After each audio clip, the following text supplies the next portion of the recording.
બનાસકાંઠા જિલ્લામાં rotary club divine Deesa દ્વારા ગુરુવારના દિવસે નહેરુનગર પ્રાથમિક શાળામાં શિયાળાની ઠંડીને ધ્યાનમાં રાખી 140 જેટલા બાળકોને સ્વેટરનું વિતરણ કરવામાં આવ્યું હતું, જેમાં ડિસ્ટ્રિક્ટ ગવર્નર મોહન પરાશર તથા Saurav Mistry, president rotarian Minaben Panchal, Kantaben Patel, rotarian doctor Ritaben Patel, chartered secretary doctor Avniben Thakkar તથા વર્ષાબેન પટેલ, બીનલબેન, કિંજલબેન હાજર રહીને આ સેવા કાર્ય કર્યું હતું। શાળાના પરિવારોમાં ઉષ્માભર્યા આવકાર જોઈને સાથે સાથે અઠવાડિયામાં ઠંડીથી રક્ષણ મેળવવા શાળાના બાળકોને ચપ્પલ પણ વિતરણ કરવાનું વચન આપ્યું હતું। આ પ્રસંગે રોટરીની ચક્રની ઘડિયાળ પણ ભેટમાં શાળાને આપવામાં આવી હતી।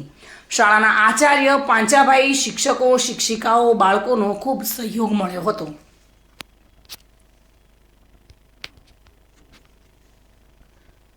સ્ટાફ શિક્ષકોએ હાજર રહીને આ કાર્યક્રમને સફળ બનાવ્યો હતો। Bureau report, today Gujarati news.